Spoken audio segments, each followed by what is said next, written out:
everyone, and welcome to Photoshop Party Edition July, August, September. I don't even know what month we're in anymore, so it doesn't even matter.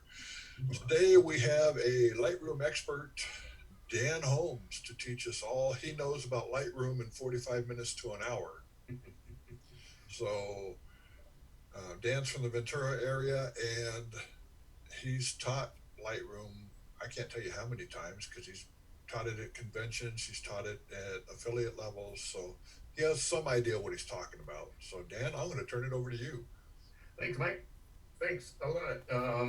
Yeah, thanks for the invite. I'm delighted to do this.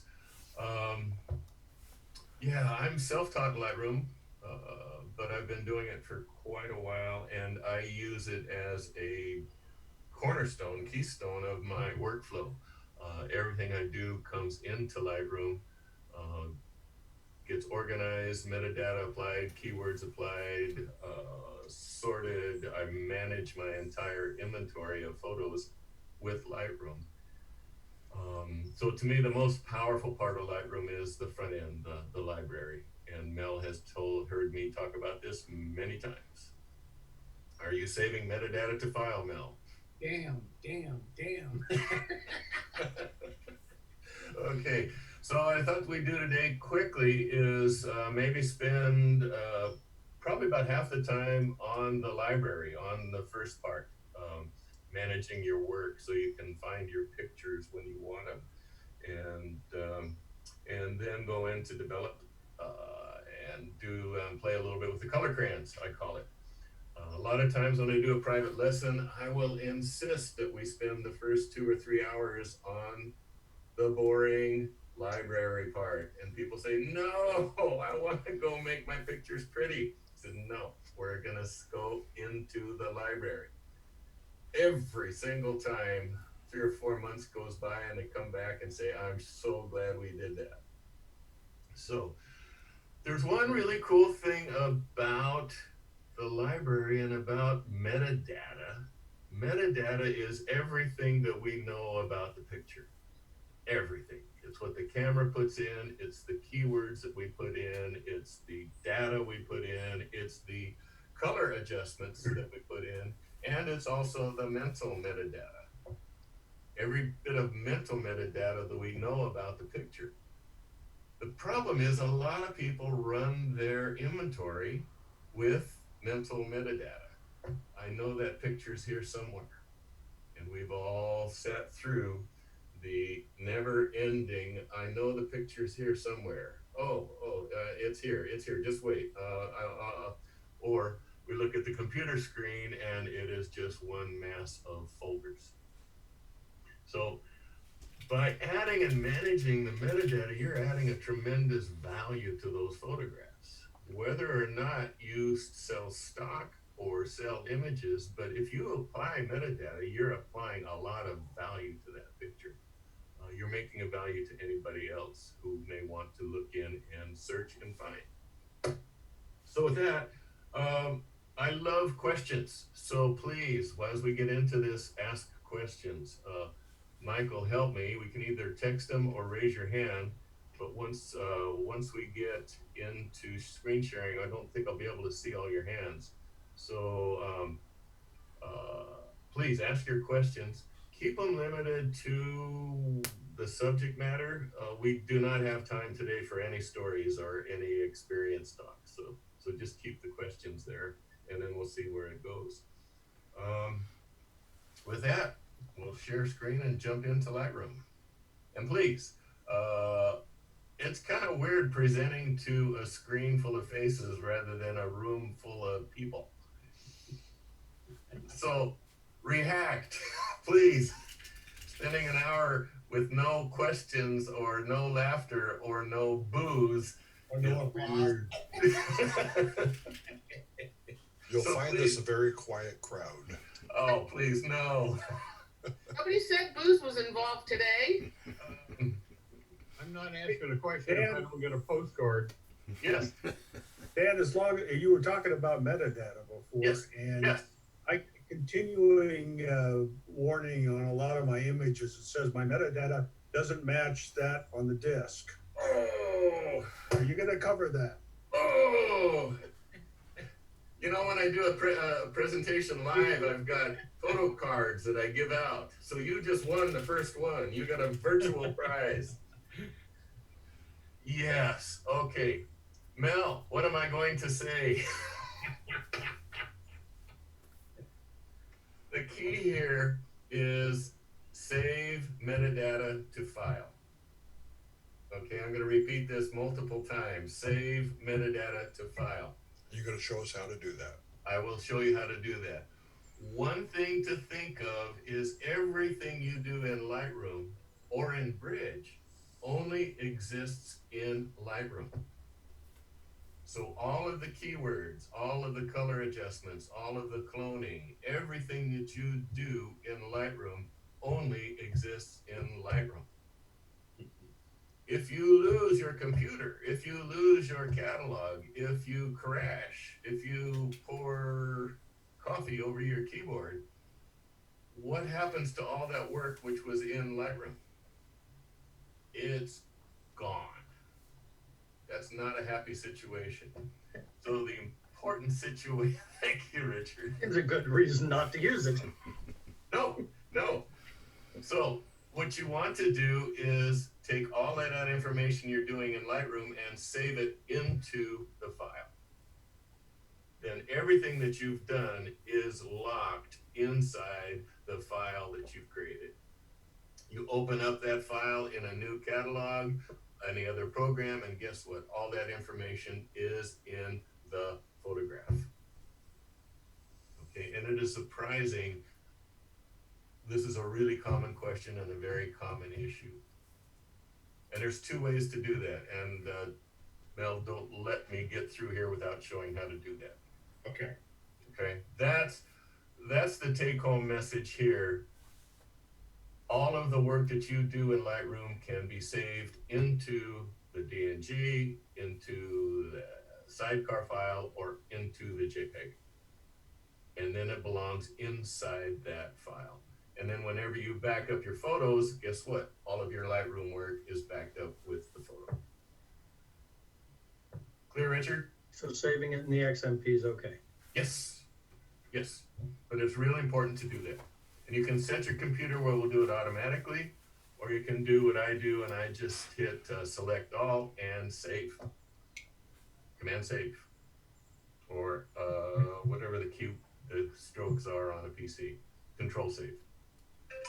That takes go ahead and tell the Lightroom to go ahead and go through the entire catalog and push the information out.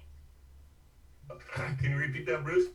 Okay, is there a way, if you haven't done this in the past, is there a way to basically tell it to go and save everything that's currently in Lightroom out to all your files? Yes, you get the next card. Yeah, I have actually done that. It would take quite a while. You can do it piecemeal, or you can do it all at once. All at once might take a lot of resources by your computer. Save, you open up your images, select them, command save. Okay? Open your images, select them, command save. All the information goes into the file. Okay? Yep. Share screen, desktop. Share. Okay, let's go to Lightroom. Okay, we see in Lightroom? Yes. Okay. Okay, first off, the thing about Lightroom is it is a catalog. So it's the same thing as a JCPenney's catalog, which, I'm not going to be able to use that example for many more years because they don't hardly exist. The catalog does not contain the dishwasher or the coat. The catalog contains all of the information about the dishwasher, about the coat. And it tells you where it is, what color, the model, all of the metadata about the dishwasher. And it tells you really where it is, that you can find it in the warehouse. So the warehouse is your hard drive where your images are stored. It's a very common question where people think that the images themselves are stored inside Lightroom. No, they are not. images are stored on your hard drive, and all the information is in the Lightroom catalog. The cool thing about a catalog is it contains a copy of all that information. A browser, which Bridge is a browser, stores no information itself. It just reads it off of the photographs. So when you open up Bridge, it reaches into your warehouse and pulls all that information and makes it available in Bridge. But you can't run Bridge without being connected to your pictures. There's a cool way with Lightroom now. I can do a presentation and have access to all of the features of Lightroom without being connected to my photographs because the information is inside the catalog. Clear so far? So, one thing, cardinal rule about Lightroom is once you start working in Lightroom, only work in Lightroom. You can do everything in Windows as far as moving, copying, deleting files in Windows or on the Apple Finder. You can do and should do inside Lightroom. How many have had, can you see what I'm pointing at here? The question mark of death. Okay, there's a question mark here on this workshop example file. Uh-oh. And then if I come up here and look, I've got the exclamation point of death. Could not be found. Well, guess what? Because in setting up this example, I intentionally did this. I moved this folder inside my computer. I did not use it in Lightroom. Okay. That is fixable, but the big thing is just do your work inside Lightroom. Okay, Lightroom, the flow of Lightroom is fairly intuitive. We start here. Is my arrow big enough for everybody? Yep. Okay, good. Generally, Lightroom moves in a clockwise flow. Okay, we start here with import. We move up into the folders. Now this is this is the folder structure that you have on your computer right here. It's exactly the same as shows up on the computer. And now I do all my folder creation in Lightroom. Okay, so these are my hard drives on my computer. I've got a 6 terabyte, a 4 terabyte, and then my actual main hard drive. Okay, so this is everything on my computer that I have in Lightroom. As we come across the top, okay, we move up to catalog. I'll just open it because I never use this, so I'm just going to close it. And then we've got navigator, which is kind of nice. I also don't use it very often. This you can expand, move it around a little bit, but actually I almost never use navigator, so I'm just going to close that. Let me move this out of the way. We come across and we come down, and then we start coming into metadata. This is all of the information that exists about the photograph. And look at this, it's all empty. Close that too here for right now. It's really interesting when I bring in our images for image comp, how few people use any of this. Right here, you can put your name, your title, your address, your city, all of this good stuff, descriptions about the photograph, where the photograph was taken, all of this great stuff, copyright, your copyright terms. All of this information adds value to your photograph. And then up here, in this blank, goes the keywords. Okay, all kinds of cool stuff. So, quick introduction to the library. We're going to go to import. And I've actually set up. Every once in a while I get a window that opens up. If I don't know what it means, I just close it. So we're gonna pretend right now that this workshop example folder is a card that I put in my card reader. So pretend that this is a card in my card reader. Okay, so we're gonna now import these photos into the library. Okay, so it is from Macintosh hard drive, but we just pretend that says Holmes SD card. And across the top, this zoom thing is, oh, there we go. We've got options. You can copy as a DNG. We can copy, we can move, or we can add. I've been in the habit of, for several years now, of saving as a DNG. That's kind of neither here nor there. Lightroom works extremely well on raw files. That's a whole nother point of debate. I'm just going to bring him in as a DNG. That's a digital negative. It's open source. It works on every program that reads DNGs. So we come across the top, we are going to import it to a place that I am going to determine. We have builds previews. Okay, there's several choices here. Standard. If you do one-to-one preview, it makes a very large preview and your pictures will render immediately as soon as you look at them. But they're quite large, so I'm going to just do standard. Smart previews, I do this now because it's quite a cool thing that allows me to work on my laptop without being connected to my files. I think for today we're going to skip smart previews. Don't import suspected duplicates. Oh!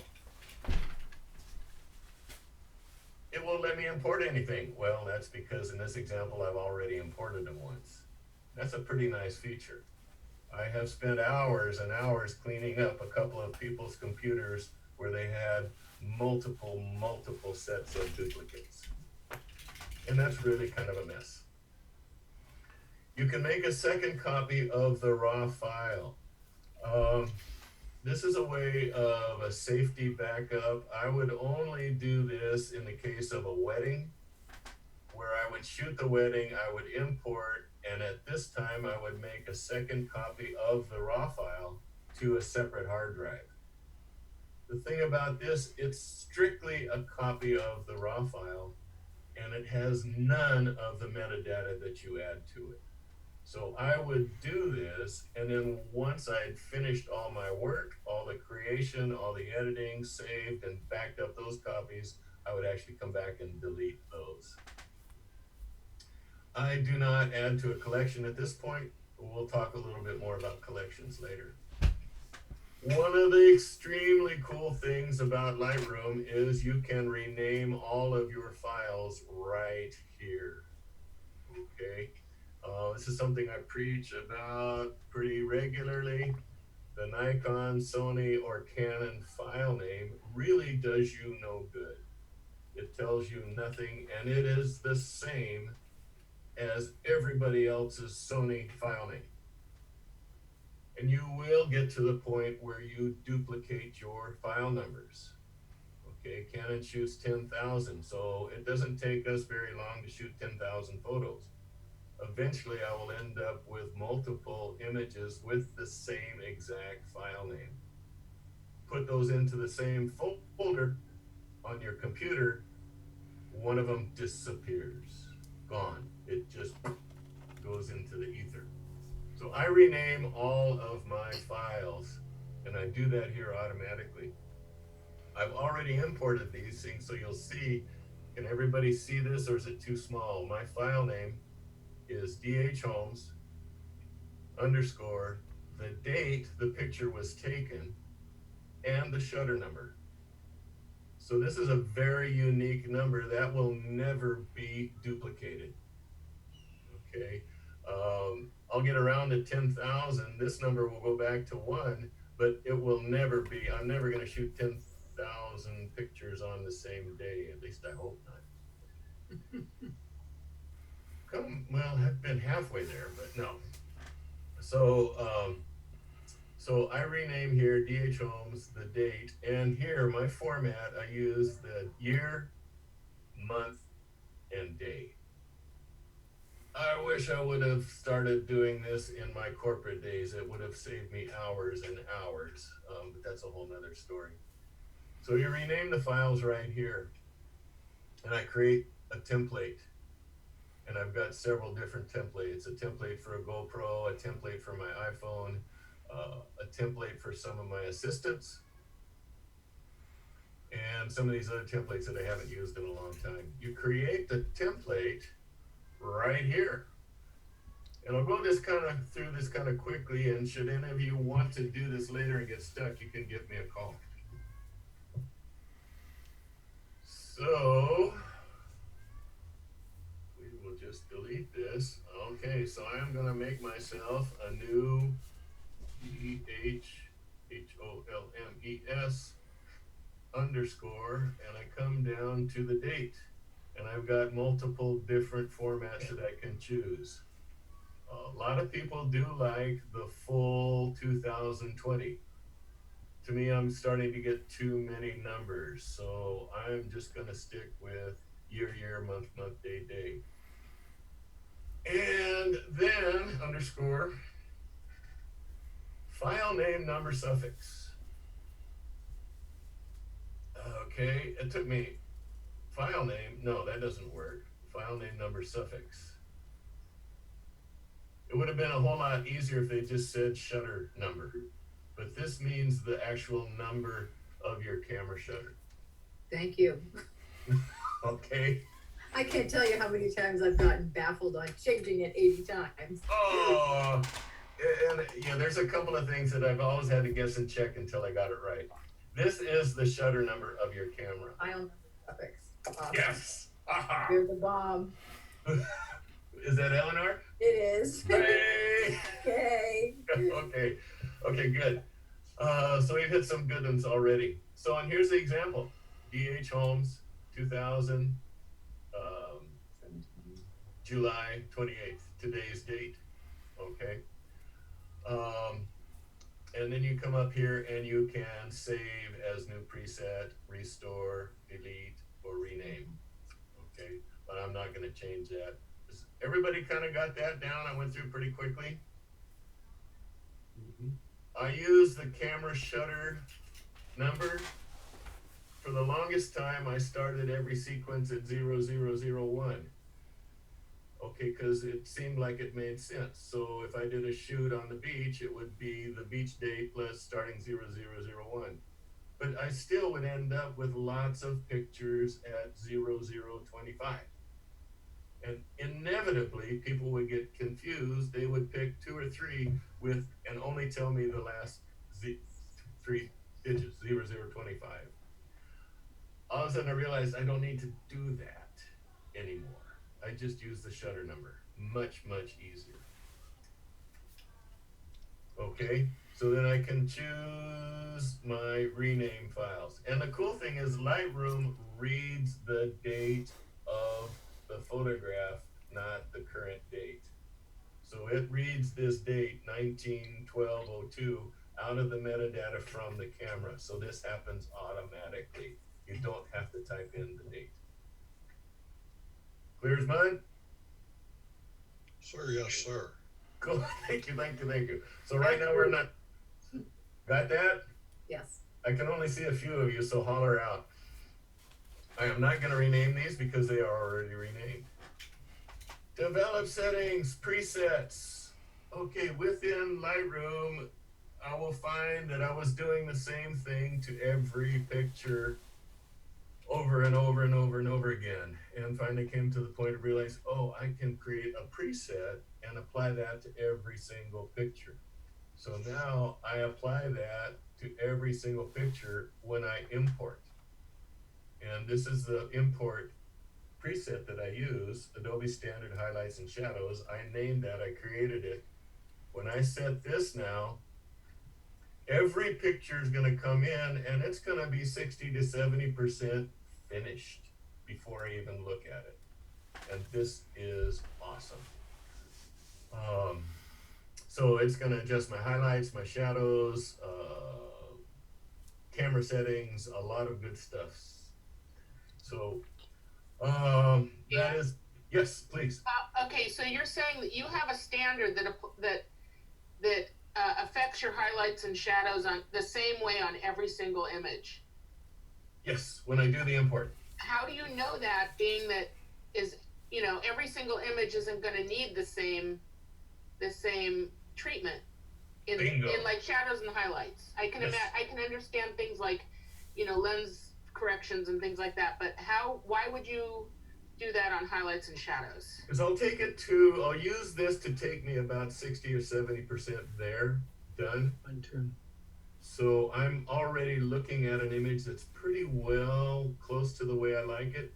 And then when I go into the individual picture, I can adjust it further. But this way, if I import 500 pictures, they're already pretty close to done. And it makes my ranking and choosing much, much easier. So you don't reset the amount of highlights and shadows per job. You're saying every single job gets the same treatment, though, and that's what I don't understand. Oh, okay. If you're in a situation where you have one set, oh, I see. You've got them for different. Okay, yes. Got it. Yes. Yeah, I was gonna say, it depends on what you're shooting. If you're doing landscape, then if you're consistent shooting, then it's usually the same. But if you're doing portraits, you obviously don't want to apply landscape on faces. That was my confusion. Thank you. See, and there I've got a portrait studio preset. Because my lighting and everything in my portrait studio is about the same. So I'll click this when I import, and then the images are pretty close to done already. I don't really tell that to the client because I tell them how much work I have to do on the picture afterward. Okay. Can you tell it, Dave, can you tell it to apply the auto setting in Lightroom in the develop mode? You can tell it to do that, yes. Yeah, I think I could. I haven't, but you could probably put that into your preset. Yes. Yep. And if we get time, I'll show you how to create a preset. It's actually quite simple. So this to me, so there's some really cool things. One is to rename. Two is to add a preset already. And guess what? Now, metadata. This is my stuff. You see I've got all of these different years. Okay. This applies all my personal information to the photograph. So we'll pick that, 2020, and edit presets. And you save the previous years, you don't just kind of overwrite it? Yeah, actually create a new one because I'm still going back and cleaning up stuff that's in my hard drive from years ago. And I'm actually doing some scanning now. And so when I scan from 2006, I can easily just come in and use the 2006 preset. So here's all of this good stuff that you can apply to the picture on import. And this is universal. This is applied to every picture on the import. So here I'm not going to put in category because I may have nature, I may have landscape, I may have photojournalism in the same shoot, but I'm not going to apply that on import. But what I am going to apply, I'm the description writer. It is my copyright. It is my copyright. Here's my terms. And if anybody wants a copy of my copyright terms, just let me know and I'll send that to you. It's fairly long. Okay. Protected by yada, yada, yada, yada, yada, yada. Okay, just change the name and you're good to go. I put in my website.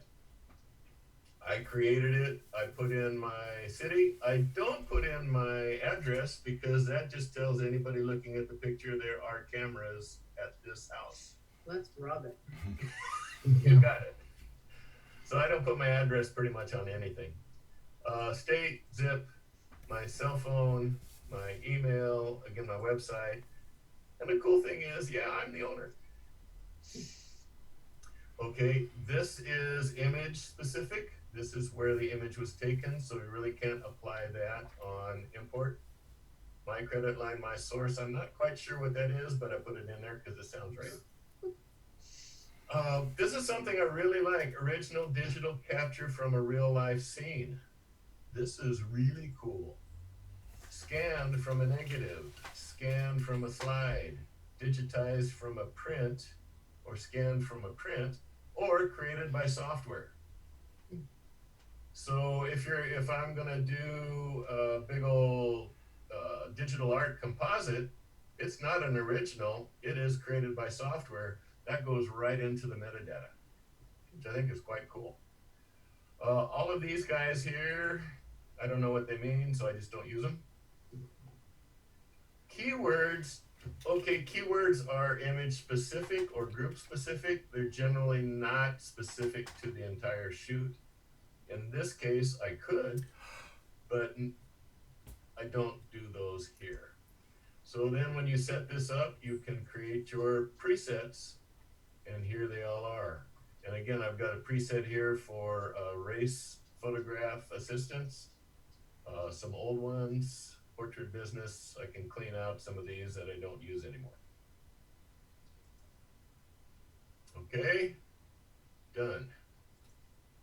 So I shot these in 2019. So we're gonna use 2019.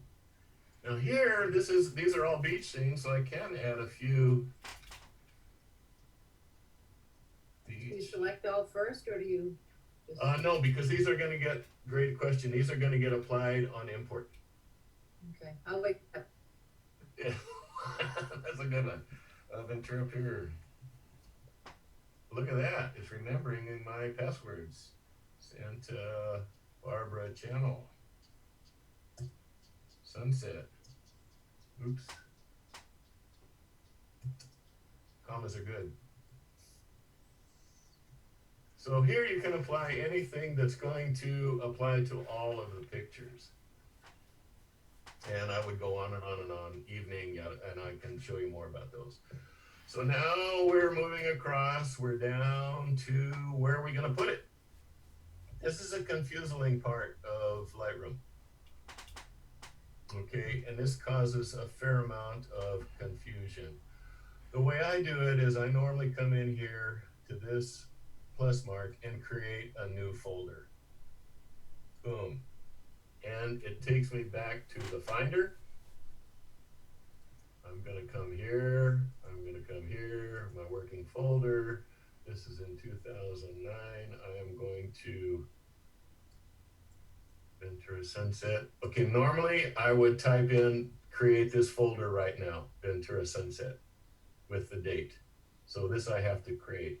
I'm gonna come in and I'm going to do 191202 Ventura Sunset Workshop. Example. And create, and guess what? I just created the folder on my Finder. We got that part? Mm-hmm. Well, that's inside the Ventura Sunset folder, inside the working folder. This time, because I'm using this as a workshop example, normally I would just create this one. Okay. Okay, so bear with me a little bit because I wanted to have access to those DNGs. Okay, so normally this thing would be here. Right. Okay, but today it's going to be there. Choose. Look at that. Okay, there's 12 pictures it's going to import into this folder. Into subfolders. I don't think we're going to go into this today because this is kind of confusing, but this allows you to drop them into folders by date. And if you'll see down here, it's going to drop it into the folder 2019-1202. And do you want that? Because then the date's duplicated. That drives me crazy. Okay, we'll go there. You can change something Sorry. to it. The format is really important. I like dropping them into the folder of each day of the shoot because I may have 5 days on the card. One day I was in Santa Maria, the next day I was in Ventura, the next day I was in Bishop. This way I can go into the Bishop pictures and do all of the keywording for Bishop. Simple. I don't have to, and then I can go into the Ventura folder and do all the keywording by Ventura folder. So I do like having them by date. This is the format you want. 2020-7-18. You don't, just believe me, you don't want these. Wherever there's a hash mark, it creates a hierarchy. Oh, and this gets people goofed up all the time. You're going to get a hierarchy of 2020, another folder of July, and another folder of 18. Just believe me, don't do that. Do this. Dan, when you say it drops them into dates, does it read that off the image? And what do you mean when you say it'll drop them into different dates? Okay, yes, it does. It reads the date of the picture. Okay. And drops it into that date, which is awesome. Awesome. Thank you. Woohoo! Good question so far, folks. Really good. Okay, so now I'm just going to import. Click. And it goes to work. Importing files. Ooh, look at that. There's my folder. And they're starting to come across. And there we are. Ventura workshop example and the date that they were taken.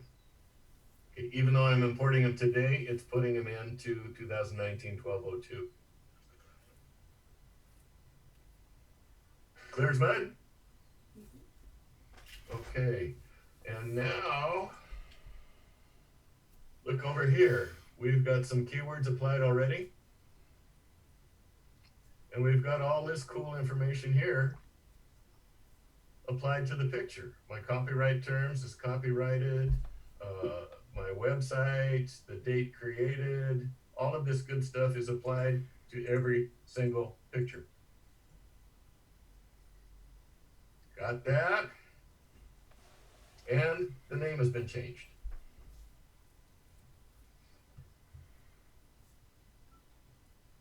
Okay.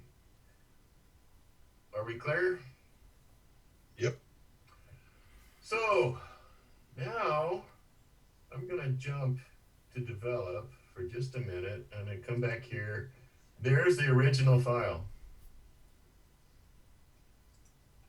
There's the imported file. So you can see it's pretty well done already. So that's with the preset that I had applied. So now I can kind of come in here and I can go, okay, well, all of these are cool. There's a keyword set. Suggest this is a cool little feature here. Ocean. Oh no, here, what do we want to do this? Water. Oh, helps if I open it. I can now apply sunset keywords. I'm going to call it a landscape. Sunset, red sky, clouds. It's a dramatic sky, dramatic. We've got some red light. We've got evening and evening light. I've just applied all those keywords to all these pictures. Let's go up here to California. Let's see. Ventura Pier. Ventura Pier, Pacific Ocean, Ventura, California coast, seascape. Really no waves there. So this is, boom, done. Keywords are done.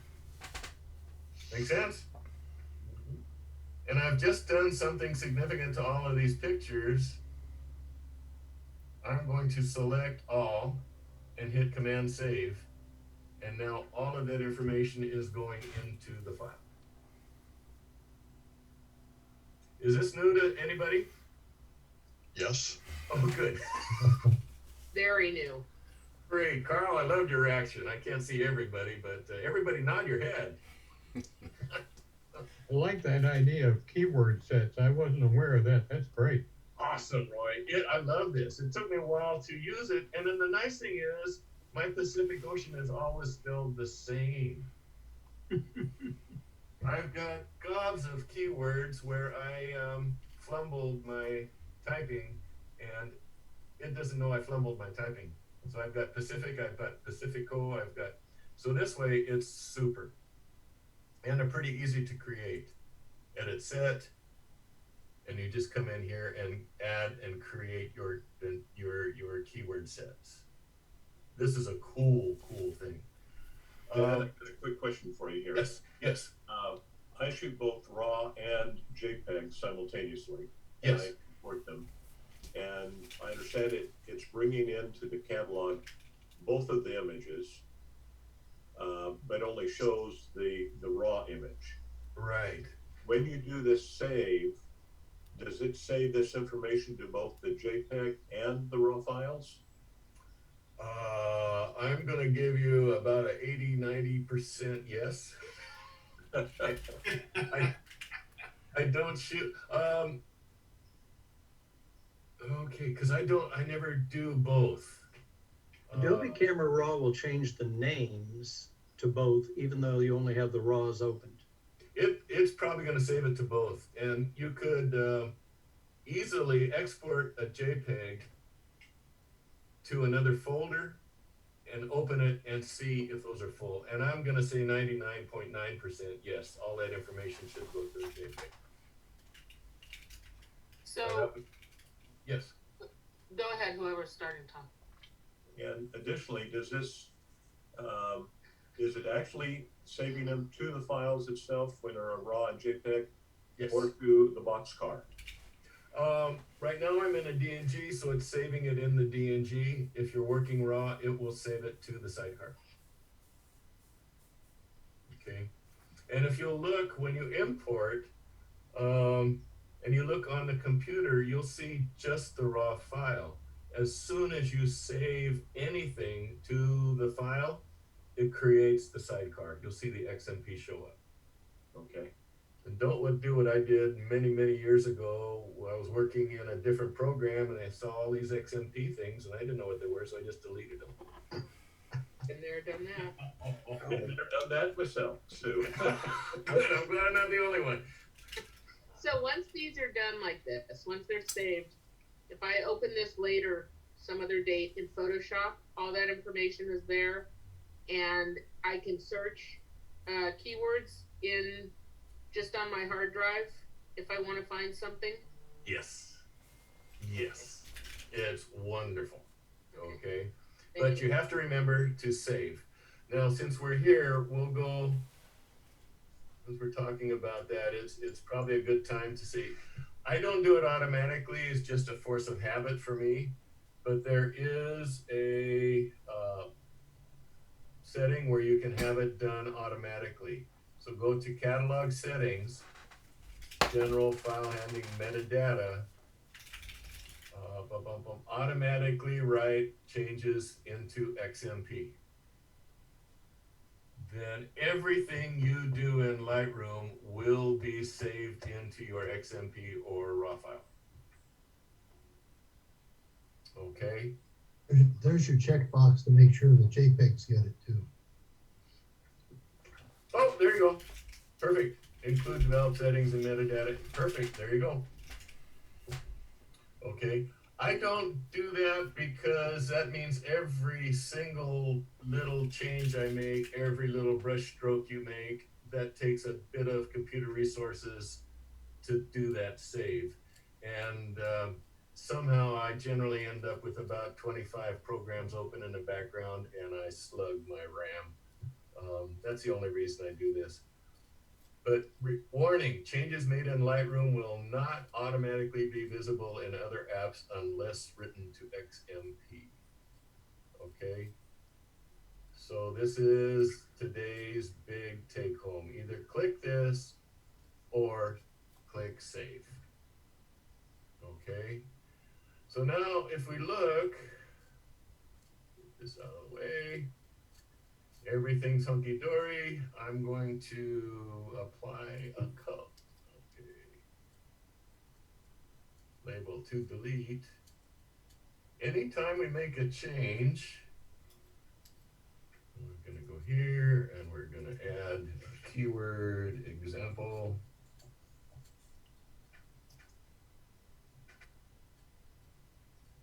This, okay, a little arrow should show up showing that metadata has been changed. It's not doing it right now for some reason, of course not. But anytime you see a little arrow show up, that means that metadata has been changed, and go ahead and hit the save. Okay. One of you had a question about the window that comes up and says metadata's been changed or it's different. You could have changed it in Photoshop. You could have changed it on the computer on another program. I will actually get mixed up. I will not remember which was the latest change. So I just hit Command Save, and it updates the Lightroom metadata. Okay, got a question for you. I'm looking at your window and I'm not seeing any save. What are you hitting? Oh, okay. Let's see. Let's do this. Category, see, landscape. Oops. Tabbed, nature. Just say seascape. And I'm gonna go seascape again. And I'm gonna go in Ventura Pier. Huh, I didn't know that. Ventura, California, USA. Okay. And each time he did that, up where his name is, up in the upper left there, it said saving metadata. Oh, thank you, Mel. I must have left that clicked. No, I didn't. No, but it was saved up here in the corner above your name. It was saved. Okay.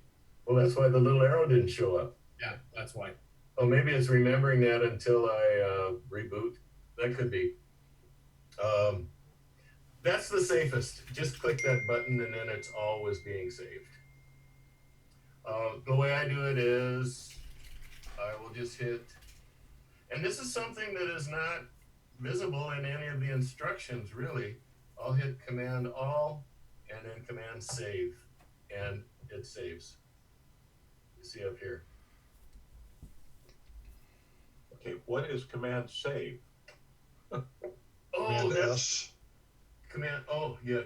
Command or Control S. Or Control S. It's the same as any Apple or PC. Okay. Okay, sorry about that. So it's Learn something new. good. Awesome. Simple. Command D is deselect.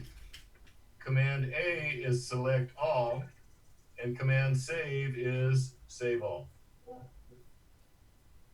Okay, and that works in Word or pretty much all of the different programs.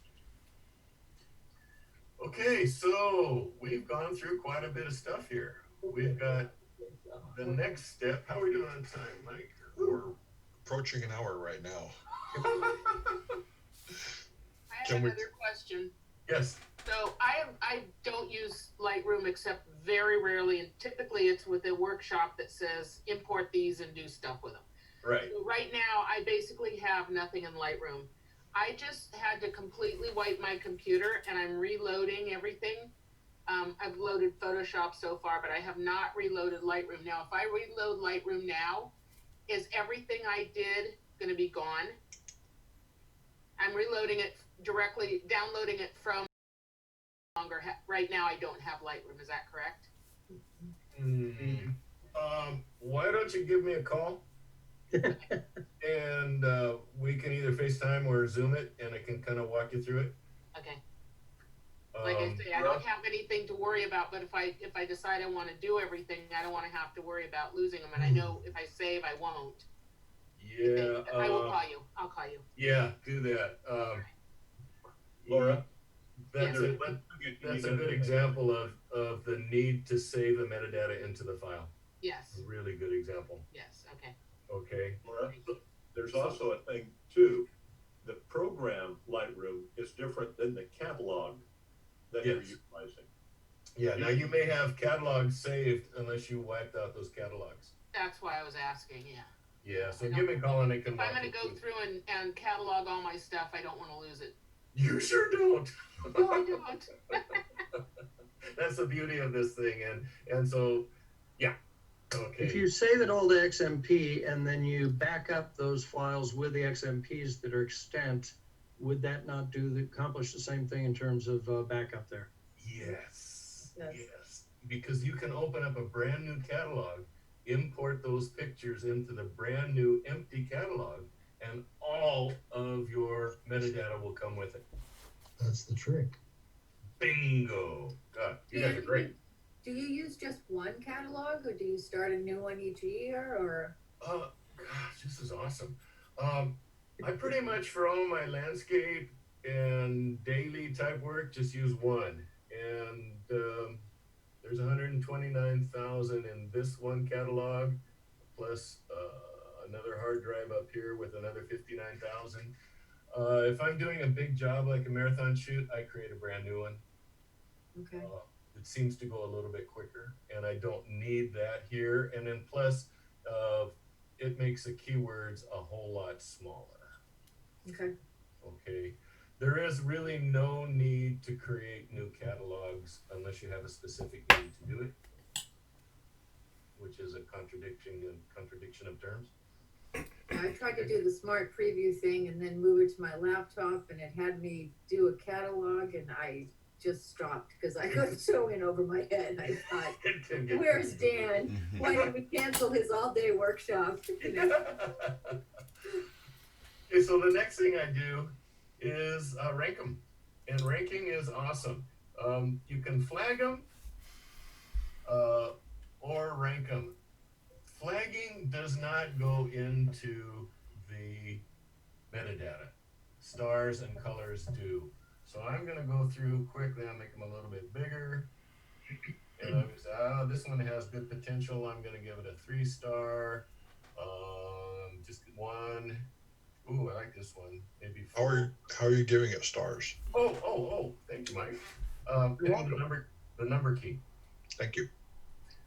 You can also do it here, but it's easier for me just to go through with the arrow key and the number key. That has potential. 3. That's a little soft. 1. 1. Oh, that's really soft. X. Sharp. Okay, has potential. Even birds. 3. Dark. I think I want to look at it though. I'm going to give it a 3 just because I want to work it. 2. Ooh, cool. 3. And I got a lot of stuff like this, so that's only going to get a 2. On your rankings, learn this the hard way. You should have a lot of 1s, fewer 2s, fewer 3s, fewer 4s, and almost no 5s. And the way I do it, and I've got my sheet right here in front of me, 1 is flag and work to keep it. 2 is work and show. 3 are selects. 4 are portfolio. 5 is a lifetime. And you see here, I didn't have any 5s. Maybe when I finish working it, that might be a 5, but right now I'm just considering it a 4.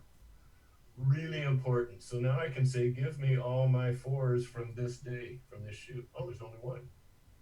Give me all my 3s or better. Give me all my 2s or better. How are you doing that? Mike, I just absolutely know that. Right here in the lower corner, there's a greater than or equal to, a less than or equal to, and an equal to. I use this all the time. Give me everything greater than or equal to 5. Oh, there are none. Greater than or equal to 4, there's my 4. Give me all my 3s.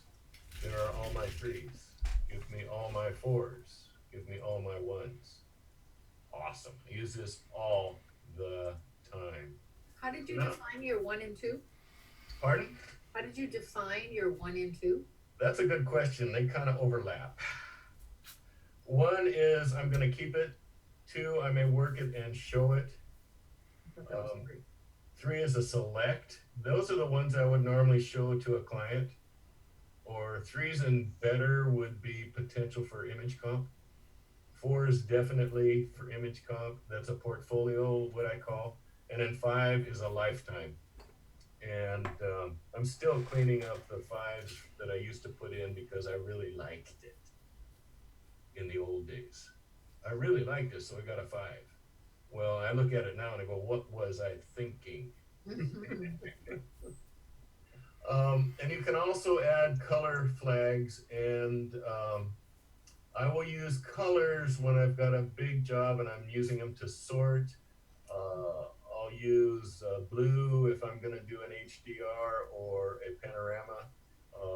But the cool thing about flags or stars and colors is those go into the metadata.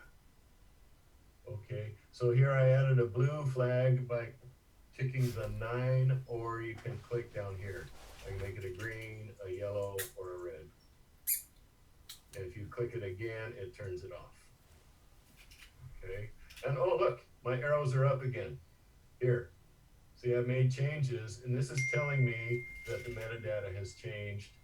Time to select all and hit Command Save. Arrows go away, I'm current.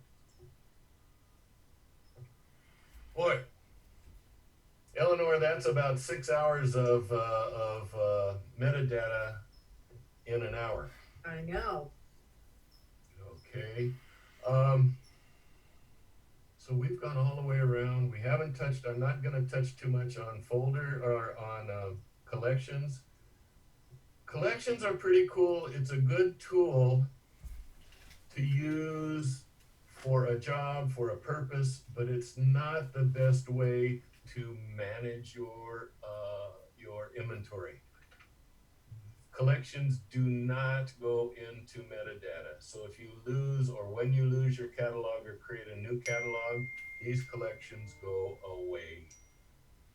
A lot of folks manage their whole inventory here in collections.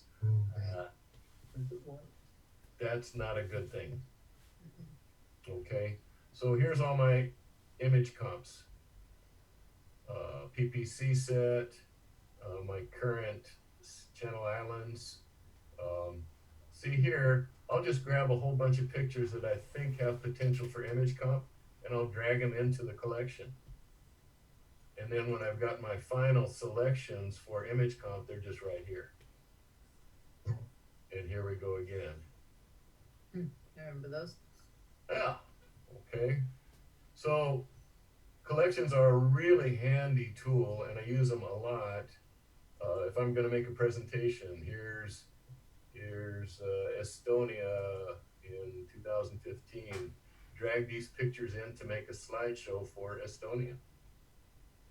Here's the select photos that I was going to use for that slideshow. Ojai Camera Club. So collections are a great tool, but not for managing your inventory. If once you have a set of selections and you later decide that you want to keep it as a unit, is there a way of saving that to something more permanent? Well, the picture is actually not, that's a really good question. The picture is not in this collection. The picture is up here. Of course. What I've done with a lady who does birds, she would drag the birds into canaries or orioles. So she'd have an oriole collection. Well, then I'd say, okay, select them all and then add oriole as a keyword.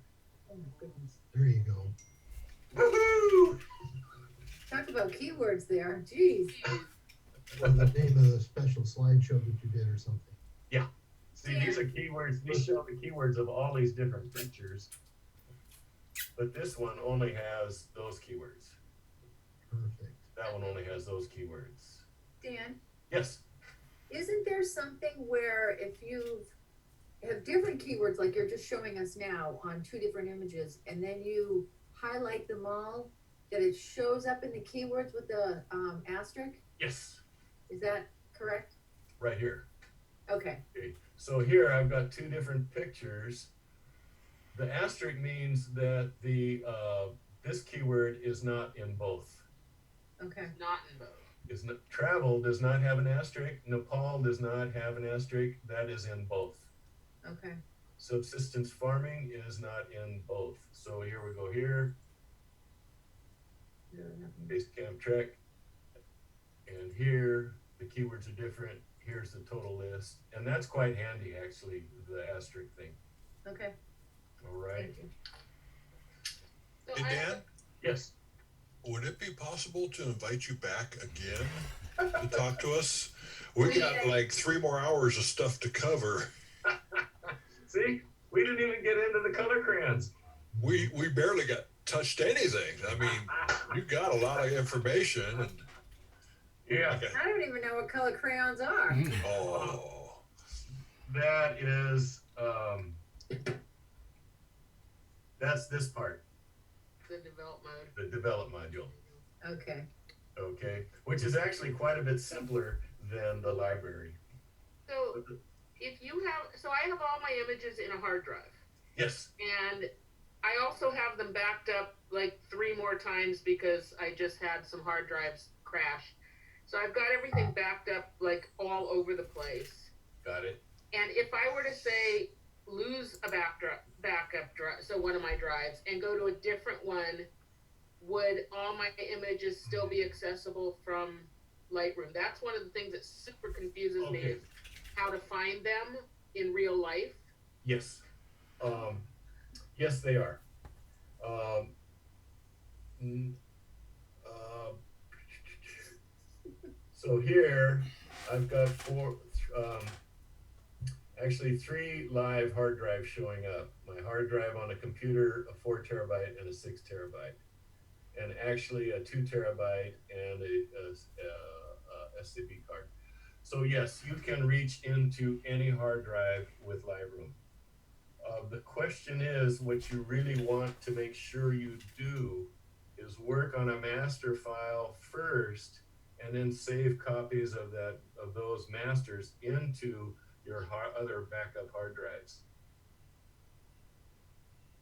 Okay, because very likely you may end up then with a backup of this whole folder with no metadata on the other hard drive. Okay, yeah, that was my question. Okay, thanks. This is one reason that I like XMP files, because you can just copy over the XMP files to your backup drive without having to copy over the entire file again. Bingo. Yeah, if you have your XMPs and you haven't changed the name of the XMPs, which I also have done in the past. That never works. Don't do that. That's why I'm still happy with the DNG, because everything is in one package. Is in so one if we went back and we renamed the files, then what? Your hose. They don't match. Yeah. First thing you do is rename the files, never rename them again. Oh, that is so right. That is absolutely right. That's the other big take home here. First thing, copy over, rename, backup. This file name right here never changes. DH Holmes, this date, that number, that never changes. Okay, I'll pick another example here. Okay. So here's all the DNGs of this trip. Here are my masters. These are images that are finished in Photoshop. Look at the file name. It is exactly the same with a suffix. Master-2. Master-1. Here, I've got them with a border ready to print. The same exact name with the suffix border. But this never changes. Okay. Okay? Can you move that, like say I wanna take, move it off of your Toshiba onto, I don't know, a different, hard drive? Yes. Can you drag 2011 down to to a different drive? Yeah, That you can doesn't do. change anything, does it? You can do this. I can take this and I'll move it right up there. Okay, and that's fine, right? Yep. Yeah, Okay, that's absolutely I've fine. And done you know, that. I've and you done notice that. where I did that. I did it in Lightroom, not on the computer. Oh, absolutely, yeah, that I know. And you can create new folders here. Create folder inside.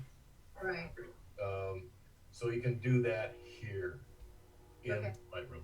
okay. Okay. Dan, I had a slightly different take on, I think it was Laura who asked about hard drives and backups and what have you. One of the things that I do is I make exact clones of my drives. Bingo. Yes. That way, if one clone dies, then the catalog will sync up to it exactly. Yes. And I don't know who said that because I can't see pictures, but you do that when you make a clone and you back up once, does it automatically back up to the other? No, what I do is I'm on the Macintosh, so I use something called Super Duper. There's another program called Carbon Copy Cloner. Uh-huh. So it's an offline, more or less non-automatic, where you completely copy the entire contents of one drive onto the other. Yes. And it does it in a smart fashion, so it only copies what has changed. Now, if you had a desktop and all of your drives are always connected, I think you can teach it to do, you can teach it to do a backup, every night or every other night or whatever you think is appropriate. Yeah, and that has saved my bacon a couple of times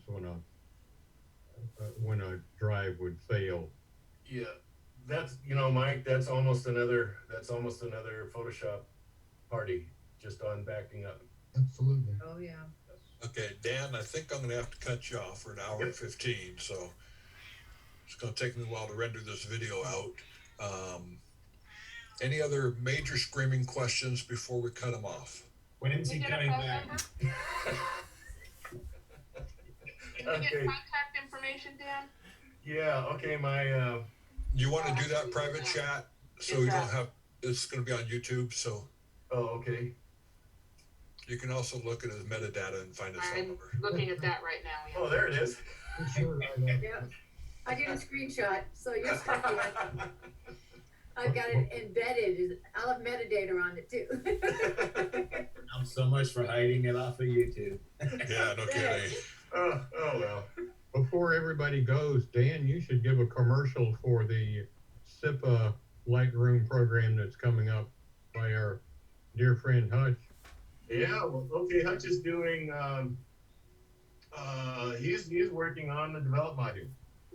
So he's gonna be in on, I think he's talking about universal and individual adjustments within the develop module. And actually I don't have that date on me right now, but it's coming up. Well, thank you, Dan. I appreciate all this information. I'll probably have to watch this like 3 more times to get it all out, so. Phenomenal. I love the question. Thank you, Dan. Yeah, this was awesome. Great questions, and it's almost like we were in the same room. Almost. Close.